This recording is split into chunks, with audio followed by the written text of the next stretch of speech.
Ada neurodiversitas yang unik lah, beda. Oke. Jadi Gimana saya tuh? nggak kuat pelajaran hafalan. Oke. Sampai Tapi Pancasila hafal lah ya? Pancasila hafal. Atau menurut kamu Indonesia sudah layak nggak sih juga ikut mendalami ilmu-ilmu murni kayak fisika murni, kimia murni, ya?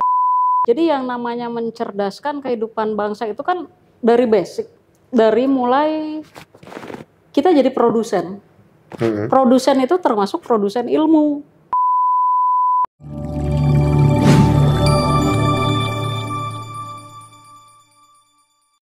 Halo, selamat berjumpa kembali bersama saya Budiman Sujatmiko di kelas Inspirasi Budiman. Kita kali ini lagi mau ngobrol, bertemu dengan orang yang suka tiktokan dengan saya di Twitter, kadang-kadang di WA juga.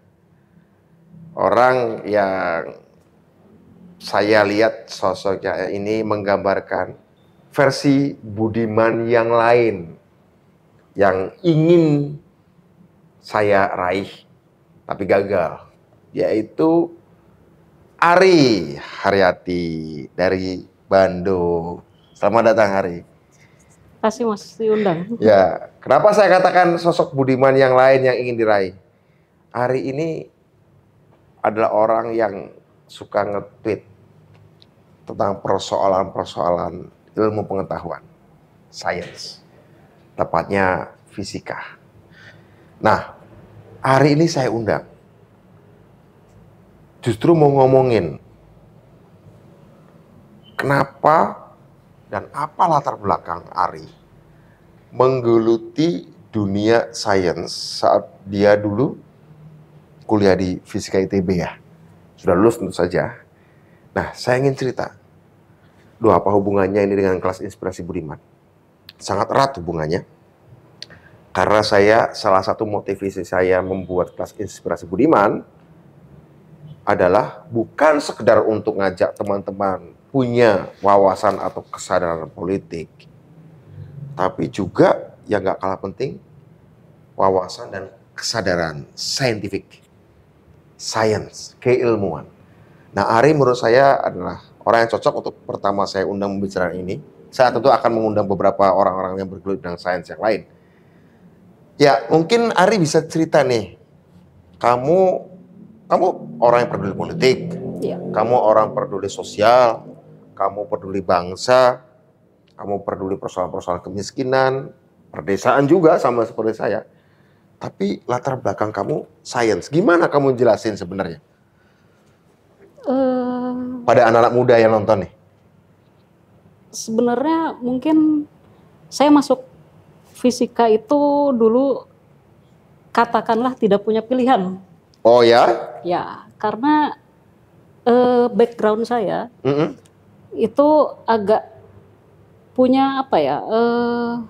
Ada neurodiversitas yang unik lah, beda. Neurodiversitas ini diartikan sebagai apa? Kelainan saraf?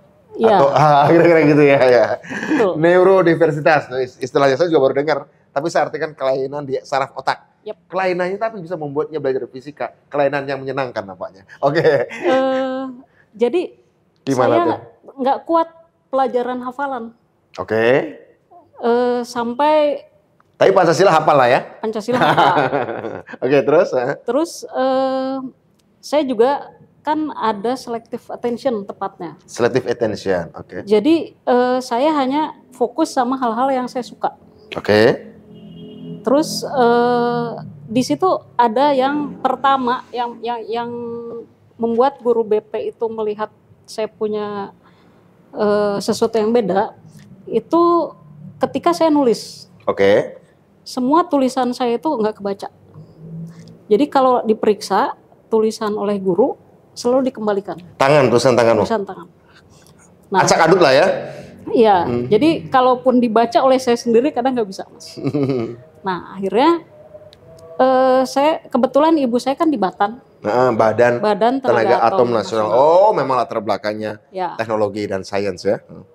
Jadi ibu saya suka kasih zat-zat kimia, kasih tahu buku-buku kalau ini dicampur ini gitu.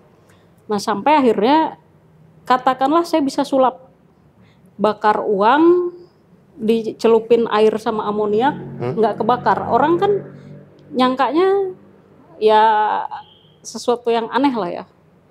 Padahal itu campurannya harus Sihir tepat, gitu ya? harus tepat kan.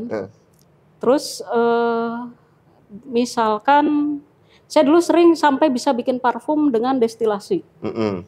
Kelas berapa itu? Kelas 3 SMA. Kelas 3 SMA. Terus bikin roket tapi dari gula pasir. Bikin roket dari gula pasir? Ya, nggak jauh kan, cuman berapa puluh meter gitu. Tapi pelajaran-pelajaran, contohnya biologi. Di rapot itu saya pernah 4.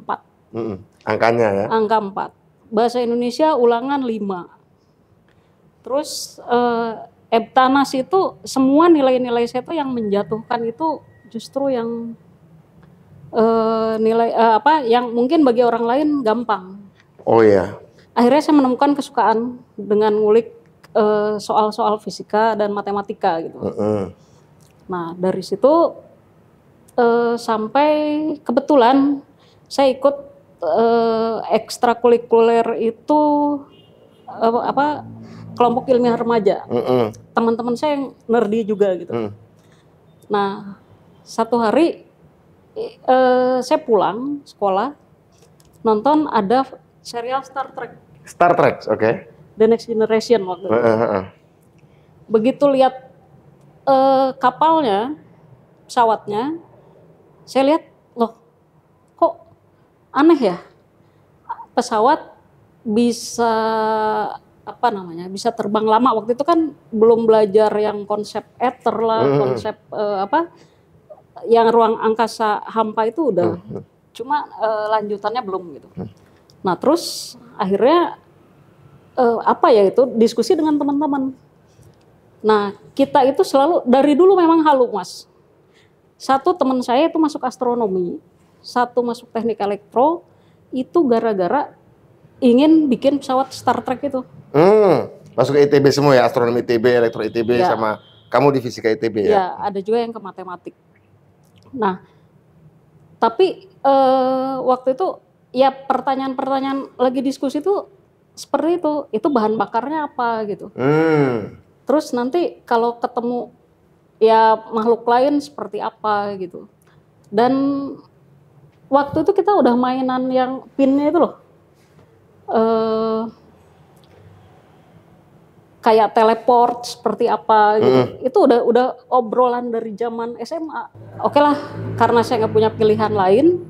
Waktu itu sebenarnya ada ingin juga masuk teknik nuklir UGM, tapi karena mungkin dengan kondisi saya, ibu saya khawatir ya melepas jauh. Kebetulan Batan kan di seberang ITB kan, jadi ya udahlah kuliah di seberang aja. Seberang kantor, biar dijagain ya, diawasin. Nah ini pertanyaan menarik loh. Jadi ini menarik nih, cerita tentang pergaulan Ari dan teman-temannya yang mungkin agak unik.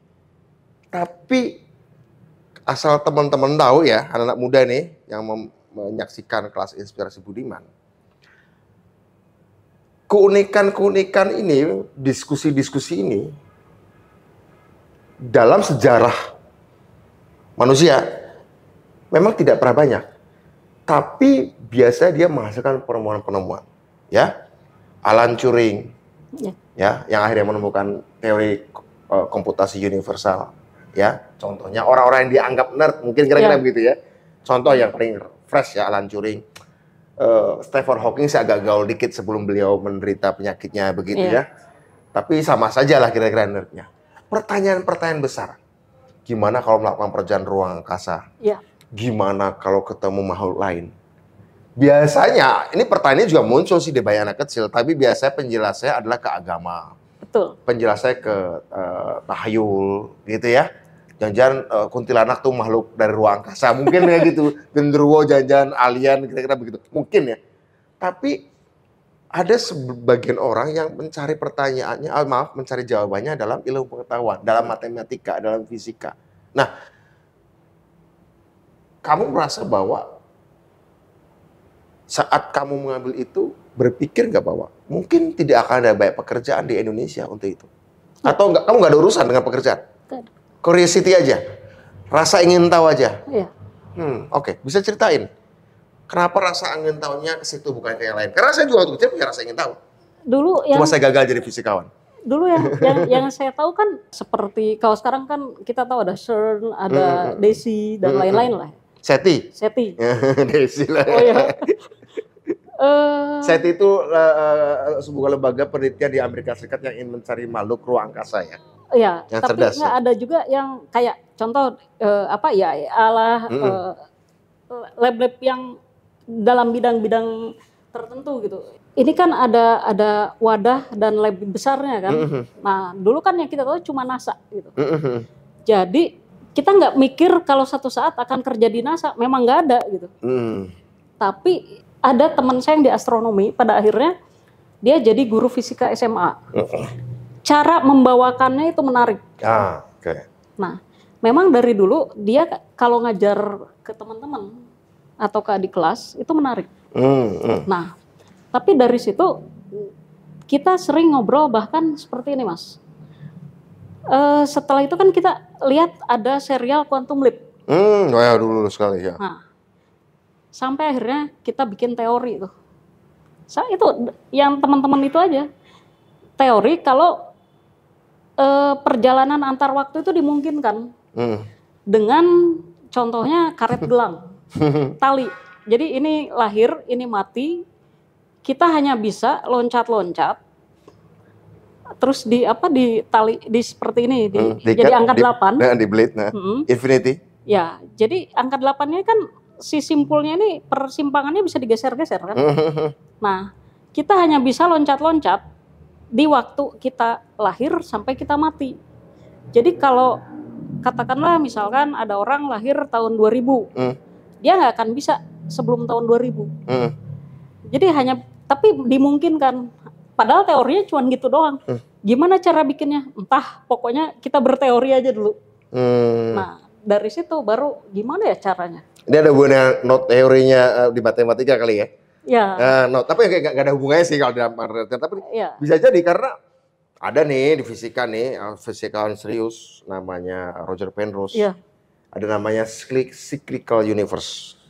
Jadi dunia ini lahir, alam semesta, kiamat, nanti akan lahir lagi, kiamat akan lahir lagi. Jadi infinite, nyambung terus gitu kira-kira seperti itu. Tapi oke lah. Sekarang ini cerita pengalaman personalnya Ari, latar belakangnya seperti itu ya.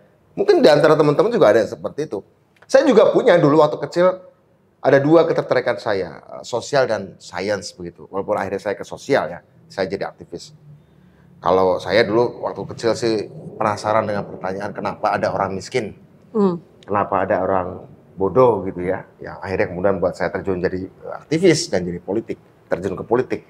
Mungkin tadi pertanyaan Ari yang menariknya adalah soal ruang angkasa, soal waktu begitu ya, soal penerbangan pesawat. Oke. Saya yakin bahwa Ari bukanlah orang terakhir yang memikirkan itu. Anak-anak Indonesia akan ada banyak yang lain-lain juga seperti itu. Permasalahannya,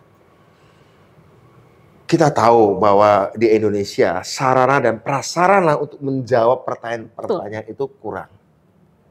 Nah, kira-kira mulai saat itu Ari mulai berpikir nggak, ternyata persoalan-persoalan sains nggak bisa sekedar diselesaikan dengan sains, tapi dengan kebijakan, dengan policy. Ada satu cerita nih, kenapa hari ini Eropa dengan penelitian atomnya CERN itu berhasil membuat LHC ya, Large Hadron Collider untuk membenturkan proton segala macam, dan akhirnya kemarin tahun 2012 menemukan Higgs boson. Itu ternyata ada politiknya juga loh. Amerika sebenarnya mau buat hal yang sama dengan skala yang lebih besar, tapi gagal gara-gara di Senat tidak diloloskan anggaran untuk itu. Saat sejumlah senator mengatakan, ngapain kita membiayai hal besar untuk mencari Tuhan, mencari partikel Tuhan. Gagal Amerika. Hari Eropa yang berhasil. Nah, ini menarik. Ini bagi saya menarik karena bahwa ada konsekuensi politik. pertanyaannya, apa yang kamu harapin dengan orang-orang seperti kamu bagi Indonesia nih? Indonesia harus ngapain? Apakah Indonesia dalam pendidikan sains teknologinya kurang? Dan kalaupun sekarang udah dibentuk BRIN, lebih baik hanya sekedar untuk yang terapan-terapan saja, ilmu-ilmu praktis saja?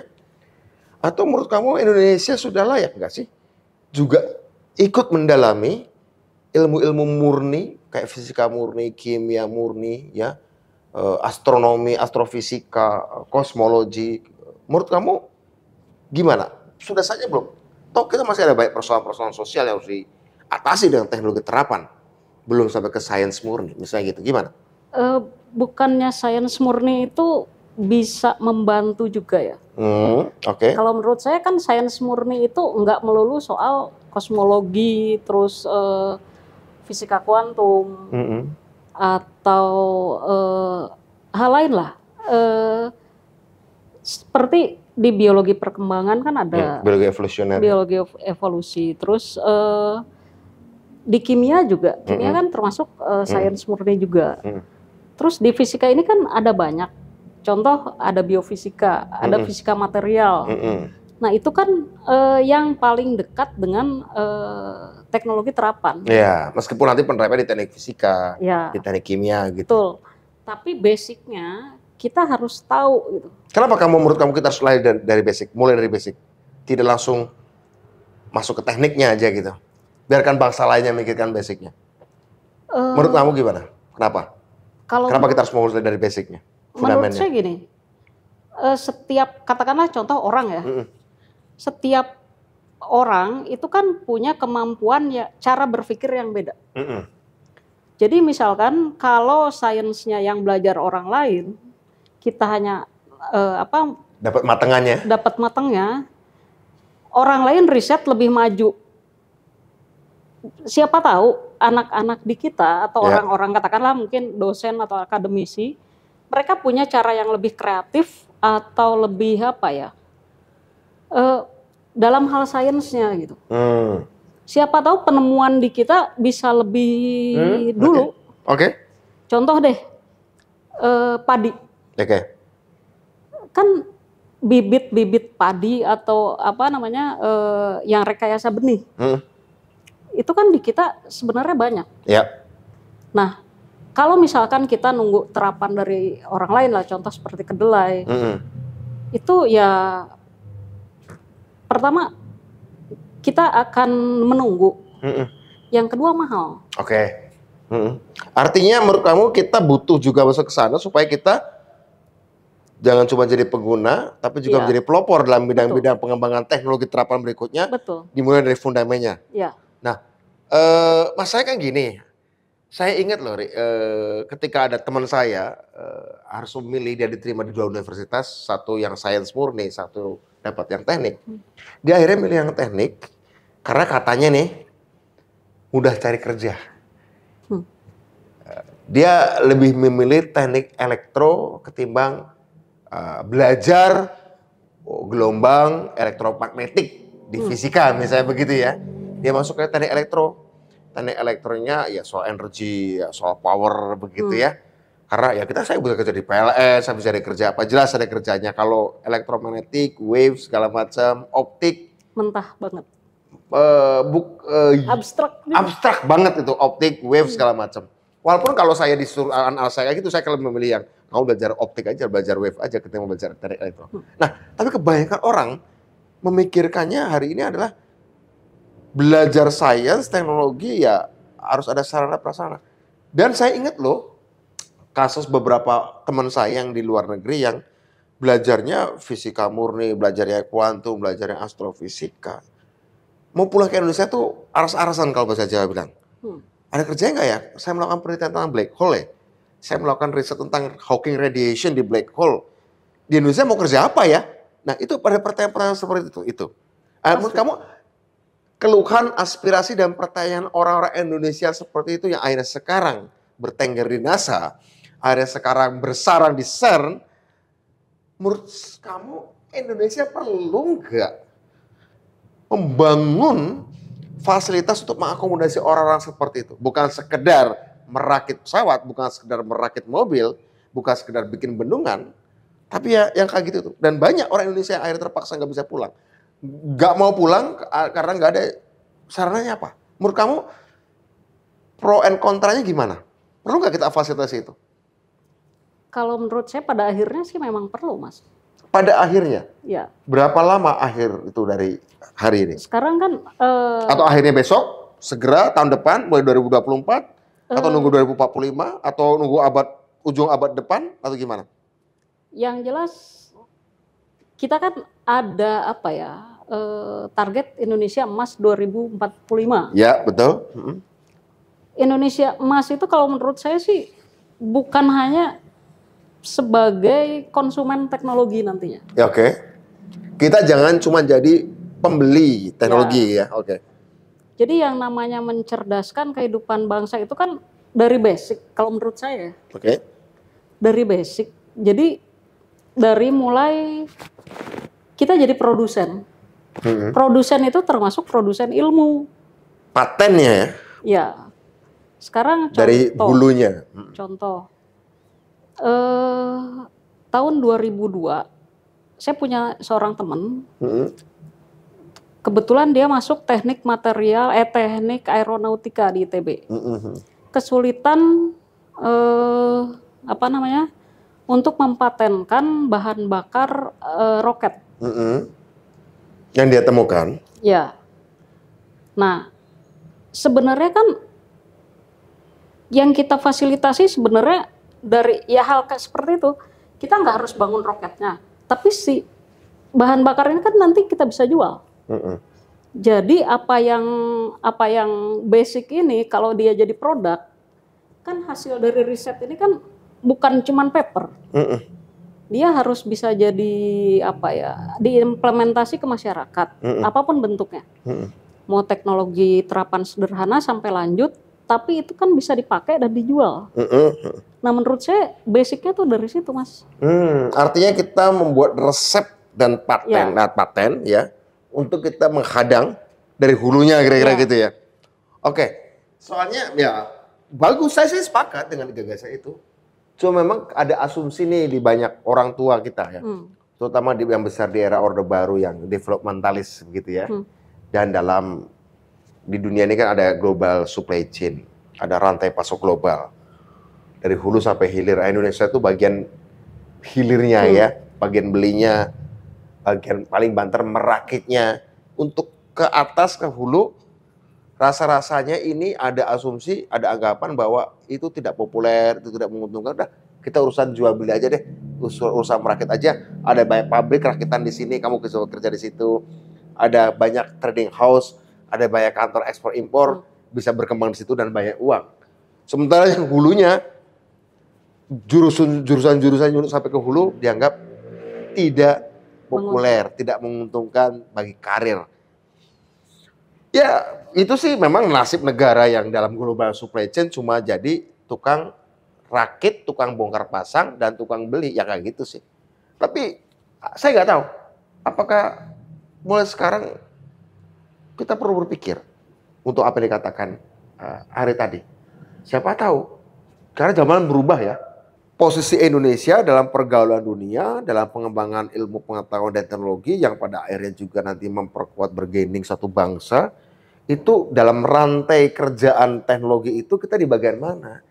Bagian tukang bongkar pasang dan beli saja, atau kita bagian ngeramu di hulunya, di mata airnya. Nah, ini saya ajak Ari yang orang fisika, karena sebenarnya ilmu dia itu ilmu hulu nih, bukan ilmu hilir gitu ya. Bukan berarti nggak ngurusi hilir, justru karena kita peduli hilir, kita cegat di hulunya. Nah, menurut Ari, apa yang harus kita lakukan ya? Mulai dari mana untuk membuat anak muda dan bahkan orang tuanya. Ini penting juga dari orang tua, karena banyak anak muda yang ingin belajar ilmu murni, kata aku udah tertarik hari ini ya. Tapi orang tuanya enggak lah, kamu pilih yang teknik misalnya, atau pilih kedokteran. Bukan belajar neuroscience ya. Pilih yang kedokteran klinisnya. Bukan belajar rekayasa genetiknya gitu ya.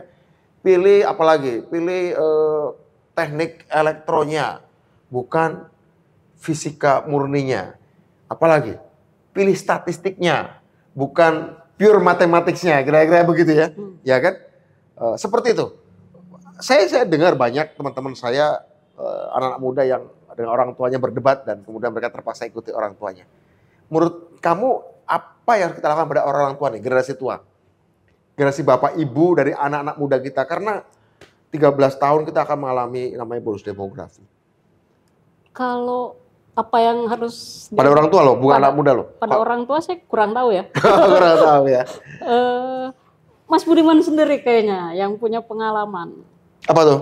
Bagaimana mengarahkan anak, kan putrinya juga belajar sains, terus dapat beasiswa di jurusan teknik elektro yang bergengsi. Tapi dari berapa tahun ya saya ngikutin kan, putrinya itu mempelajari sains. Bukan teknologi ya? Bukan teknologi, bahkan sampai matematika yang filsafat.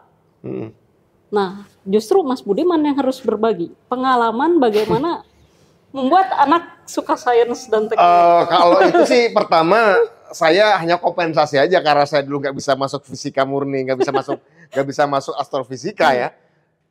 Tapi artinya gini, kebetulan juga anak saya suka begitu, dan ketika saya ajak ngomong-ngomong politik dia bilang nggak suka sih. Tadi malam baru saya ngomong, suatu saat mau terjun politik nggak, dia bilang. 3 kali saya tanya, kalau udah 3 kali saya tanya dan jawabnya sama, berarti dia konsisten begitu ya. Ya memang dulu sih awalnya gara-gara waktu SD dia susah pelajaran matematika. Dia kadang kesulitan loh. Sampai satu saat saya datangin mentor critical thinking dari Amerika, waktu masih pakai Skype gitu ya. Dan ketika belajar 2-3 kali critical thinking, itu kemudian cara berpikirnya jadi berubah. Bener loh, cara berpikir 3 kali cuma. 3 kali pertemuan lewat Skype waktu itu, karena mentornya dari Amerika. Cara berpikir berubah dan kemampuan menyerap pelajaran matematika jadi mudah. Bahkan sanggup membaca buku-buku matematika, buku-buku sains, yang textbook, yang SMA, bahkan university, mulai SMP pada waktu itu ya. Karena rupa-rupanya baru ketahuan. Dan kemudian saya dengan anak saya mau evaluasi. Oh, berarti masalah di otak kita nih Putih, di cara berpikir. Kalau cara berpikir kita dibenahi, di hulunya manusia kan di otak ya, di kepala ya.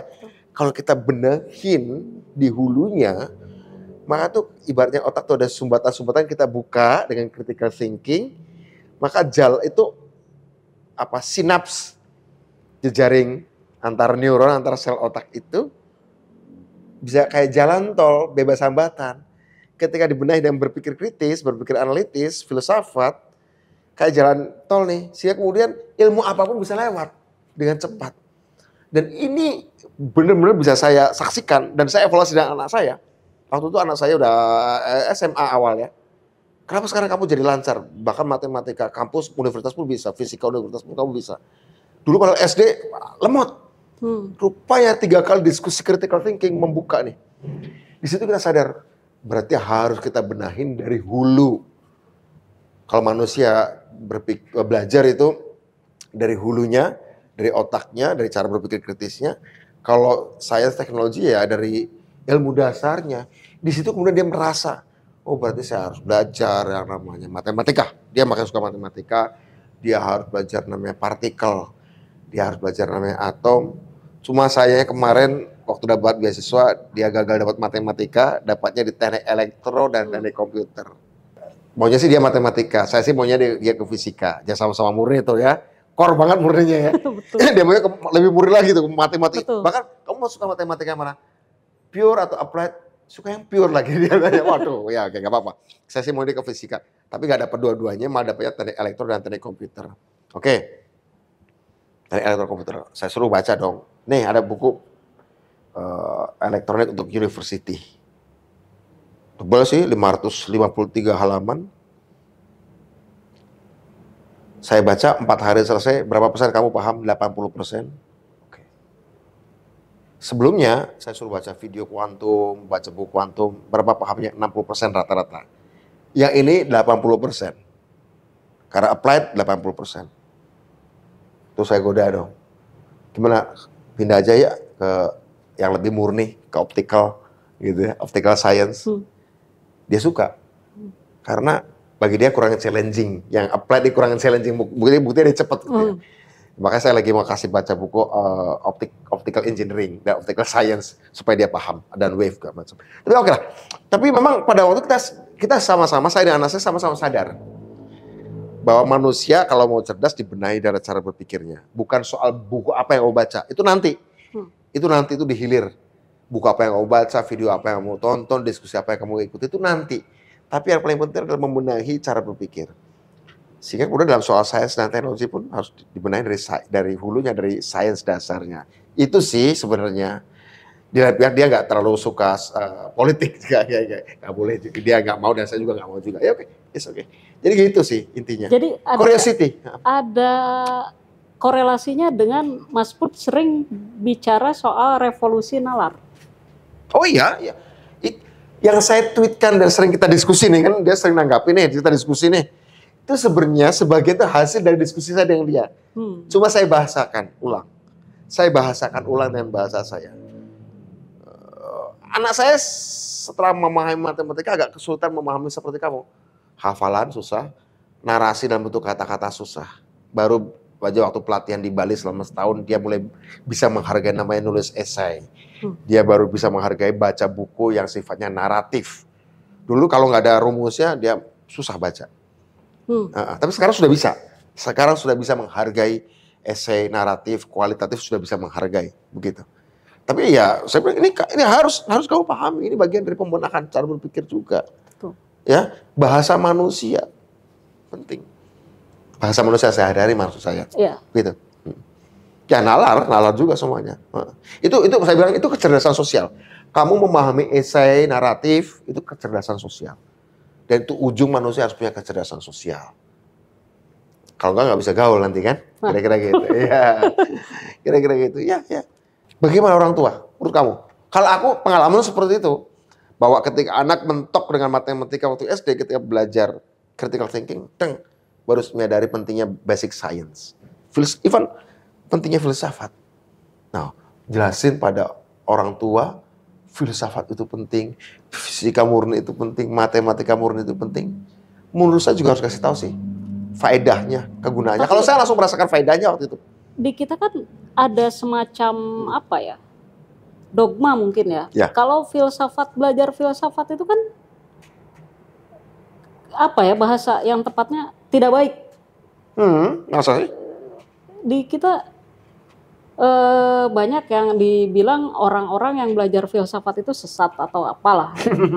Nah, menurut saya seperti yang saya tweetkan beberapa hari yang lalu ya, bahwa banyak orang-orang sekarang yang kebebasan berpikirnya dikekang oleh kelompoknya atau oleh peer groupnya ya, kelompoknya, teman-teman dekatnya, betul. Begitu ya.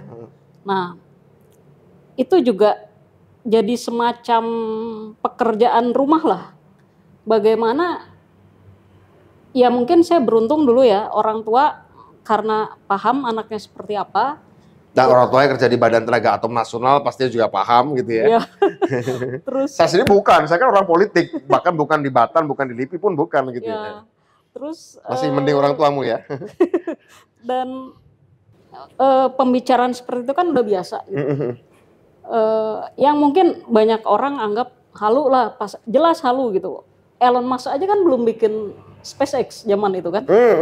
Nah, banyak lah makin kadang-kadang di percakapan kita pun ada begitu bicara soal sains atau filsafat, tiba-tiba ada yang ya bicara soal ke arah sana gitu ya. Ke arah apa tuh? Ke arah agama lah. Dibenturkan gitu ya? Dibenturkan. Padahal justru tahun 97 gara-gara sebuah novel, saya justru bukan hanya belajar fisika sebagai sains, tapi bahwa ada keselarasan antara saya nggak tahu itu filsafat atau apalah, tapi intinya bahwa nggak boleh dibenturkan karena pada akhirnya Apa sainsnya? Novelnya, Celestine Prophecy. ya Celestine Prophecy itu Saya baca di penjara itu waktu itu. Ada yang bawain saya buku itu. itu menantang pikiran banget.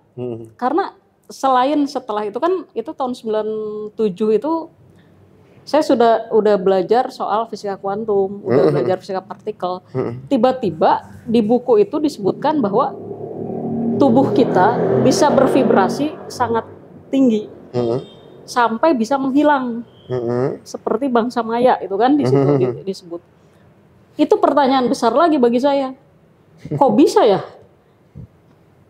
kita memvibrasikan sel tubuh sampai sedemikian tinggi, sampai Bergetar gitu ya? bergetar, saking bergetarnya Sampai kemudian hilang gitu ya? hilang. Nah, Itu novel ya? itu dari novel. Tapi dari situ kan justru makin mendalami yang sampai akhirnya sering bercanda soal katakanlah hal-hal yang menurut orang lain berat kan. Sampai kemarin ada yang negur saya juga, kamu jangan mengacaukan teori fisika gitu. Saya bilang kalau follower saya pasti udah tahu ini cuma bercandaan gitu. Jadi jangan selalu dibuat dengan rumit. Kenapa disebut mengacau fisika ya? Ya. Saya sih nggak baca tuh kamu yang itu. Nggak. Kemarin saya tuh nge-tweet soal kucing. Jadi ada gambar dari orang kucing terus di dalam box. Boxnya berlubang. Terus dia bilang tell to Schrödinger I'm alive. Nah, saya kan langsung nge-tweet. Wah, ternyata fisika kuantum superposisi kuantum runtuh, saya bilang gitu. Cuman ada beberapa 2 atau 3 orang yang DM. Jangan digampangkan. Loh, saya bilang benar kan teorinya? Jadi teori kucing Schrödinger itu adalah percobaan pikiran oleh seorang ahli fisika kuantum namanya Erwin Schrödinger yang bilang kalau ada kucing ditaruh di kotak, kemudian di situ ada zat radioaktif, kotak tertutup, maka secara kuantum kucing itu mati dan hidup sekaligus selama dan sebelum kita membuka. Kalau udah buka bisa ketahuan udah kucing itu mati atau kucing itu hidup, ya kan? Nah itu namanya superposisi. Jadi si kucing itu ada di posisi yang 2, satu mati dan hidup sekaligus. Baru setelah dibuka kita tahu dia mati atau hidup. Nah dia candain. Kalau ketahuan lubangnya, ada lubang di kotak itu kan ketahuan kucing itu hidup atau mati. Dan kucing itu ngabarin, gue masih hidup loh. Nah, jadi kira-kira begitu candanya dia, tapi rupanya dianggap serius, jangan dianggap mengacak-acak filsafat. Ya, maaf, mengacak-acak teori fisika. Itu kira-kira penjelasan konteksnya ya. Padahal kan saya juga sering bercanda kan, yang soal belitan kuantum gitu kan. Ya kan analogi itu justru bikin orang harus mengerti dengan cara yang mudah. Omongan Ari ini bukan mengawang-awang ya, teman-teman. Ini ada. Bahkan belitan kuantum barusan yang sebut itu dapat Nobel Fisika loh 2022 kemarin. Dan sudah berhasil diuji cobakan oleh China dalam membuat satelit yang menjalankan teknologi teleportasi. Ya, China loh beberapa tahun yang lalu ya. Dan sekarang China ada bekerja dengan Amerika. Ini luar biasa teman-teman. Omongan-omongan yang dianggap halu tadi itu di banyak negara maju, yang kemudian jadi negara maju, diseriusin, diajarin, diteliti, menghasilkan Nobel, menghasilkan teknologi, menghasilkan kemajuan. Dan gak serta-merta disebut halu. Ada sih beberapa yang disebut halu. Karena pemenang Nobel Fisika kemarin, salah satunya dari Columbia itu, lupa namanya, dulu pernah dianggap halu oleh Richard Feynman, fisikawan terkenal. Udahlah, lu nggak usah neliti itu deh, neliti yang lain aja. Tapi dia tetap neliti yang disebut Richard Feynman, fisikawan legendaris itu, halu. Tapi dia kerjanya yang halu itu. Dapat Nobel kemarin 2022. Saya Richard Feynman-nya udah meninggal ya. Seorang Richard Feynman tuh, orang juga halu di masanya, nganggap orang ini halu. Tapi si halu ini dapat Nobel. Ya, sama kan? Kira-kira gitu ya. Seperti jadi, waktu hati-hati dengan apa yang kamu pikirkan. Mekanika kuantum, Einstein juga kan bilang halu kan? Einstein bilang halu, mekanika kuantum. Akhirnya kemarin kan terbukti Salah kan Einstein kan? Iya. Apa yang dianggap diejek oleh dia ternyata dapat Nobel tuh. Jadi bayangin, satu teori belitan kuantum ya, tadi disebut oleh Ari, diejek, disinisin oleh orang-orang sekaliber Einstein dan sekaliber Richard Feynman yang juga kuantum. Yep. Richard Feynman yang ahli elektrodinamika kuantum aja ngejek, tapi Ari dapat Nobel. Jadi ini menarik. Ini menarik karena jangan pernah menganggap imajinasi dan halusinasi orang yang bergerak di bidang sains itu nggak jadi. Kalau kata David Deutsch, ini pelopor algoritma kuantum, dia bilang gini, imajinasi sejauh dan selama nggak bertentangan dengan hukum fisika bisa jadi kenyataan. Ya kan? Iya. Imajinasi dulu kita baca novel apa namanya, Harry Potter. Sapu terbang 20 tahun yang lalu ya, atau 15 tahun yang lalu ya. Sekarang orang biasa tuh. Ada drone tuh angkutan. Dulu kita filmnya nonton tuh, di Hogwarts ada lukisan bisa senyum, bisa ketawa gitu ya. Sekarang AI sudah bisa tuh. Baru-baru saja. Ada lukisan siapa, ada tokoh Churchill nyanyi, George Washington nyanyi, John F. Kennedy nyanyi, Hitler nyanyi, Stalin nyanyi. Dan kemudian fotonya siapa. Kemudian kemarin saya lihat ada video sangat mengharukan almarhum Glenn Fredly. Iya. Dihadirkan dalam hologram. 3 dimensi bercakap-cakap dengan anaknya. Padahal beliau sudah meninggal. Tapi hadir dalam 3 dimensi dalam bentuk cahaya. Itu fotonik tuh ya. Yeah. Optik ya, teknologi optik. Nah, putri saya akan ke teknologi optik itu. Hologram 3 dimensi. Sampai ini saya dapat kabar dari teman saya mengharukan. Mas, teknologi itu berapa harganya ya? Kenapa? Ya, saya ingin menghadirkan ibu saya. Saya kangen banget sama mama saya udah meninggal. Dia bilang gitu. Saya kangen. Saya pengen memakai teknologi hologram untuk menghadirkan mama saya dan bercakap-cakap dengan saya. Setelah dicek, waduh mahal mas, nanti jadilah kalau saya udah punya uang, saya pengen beli teknologi hologram yang bisa menghadirkan mama saya dalam bentuk cahaya. Dan ingin ngobrol dengan mamanya. Bayangkan kalau si hologram itu dengan AI, dikasih data, informasi-informasi terbaru, cara berpikir mamanya, tulisan mamanya, itu ditulis. Ada.